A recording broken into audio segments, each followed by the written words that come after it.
Hello and welcome to Joe Marquis Wagers. Today is Saturday, September 7th, 2024. I went 4 and 2 on my six pack of wagers on the Packers Eagles game.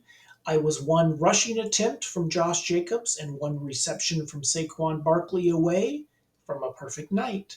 This leaves me at 7 and 5 so far, which is a 58% winning percentage, which is above the sharp line of 57%. Need to brag now while I am up. It also leaves me positive from a money standpoint on those wagers. I have a six pack of wagers on the early slate of games in the NFL, but it was not easy. Week one is hard. It has to be the most difficult week to pick winners. There are new coaches, new coordinators, free agent player moves, trades, and new rookies in the league.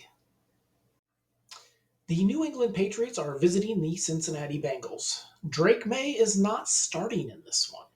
I think the real reason for this is that the offensive line is so bad for the Patriots that they don't want to risk their first round QB.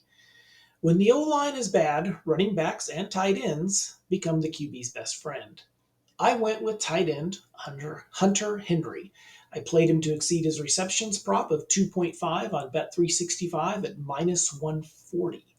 I wouldn't fault you if you went with the reception prop for one of the Patriots running backs. I also wouldn't fault you for going with the rushing yards prop for Bengals QB Chase Brown under the assumption of the Bengals having the lead late and running the ball to run down the clock. The Arizona Cardinals are visiting the Buffalo Bills. If you've watched any of my videos in the past, you know I am a huge Boise State fan. Boise is the alma mater of Khalil Shakir. Diggs is gone. Gabe Davis is gone. Shakir was actually the leading receiver for the Bills in their last four games. His receptions prop is just too low. I played him to exceed his receptions prop of 3.5 on Bet365 at minus 110. I would also consider playing some alternate reception lines at plus money for Shakir in this one. You could also play his yardage prop. The Houston Texans are visiting the Indianapolis Colts. Anthony Richardson is back from injury. Last year in four games, he had a total of 84 pass attempts. His pass attempts prop is set at 31.5 for this game. That is too many. I played him to go under his pass attempt props on DraftKings at minus 110. This is just a good value bet. The Jacksonville Jaguars visit the Miami Dolphins. I am going with another tight end prop on this one. I like Evan Ingram to exceed his receiving yards prop of 44.5. I played it on ESPN Bet at minus 115. He was a major focus of the Jags offense late in the year last season. In three of the last five games, he had double-digit targets, including 15 against the Bucks. I would also consider playing the over in this game. Both of these teams are from Florida, and both of these teams are more than capable of putting up some points. The Tennessee Titans visit the Chicago Bears.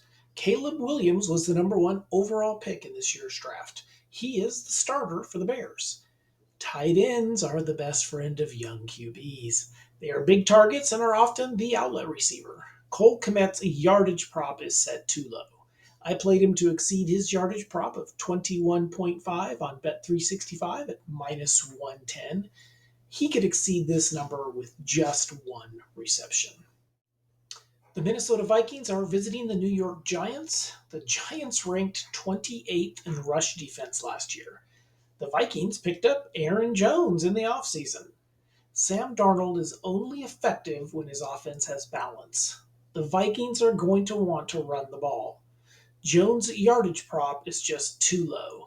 I played Jones to exceed his rush yards prop of 53.5 on Bet365 at minus 110.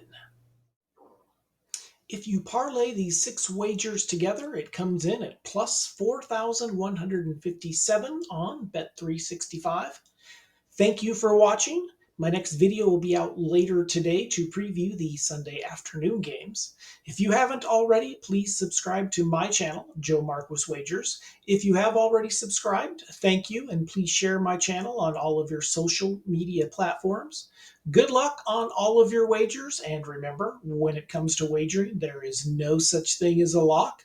There are only logical, well-reasoned wagers with good value.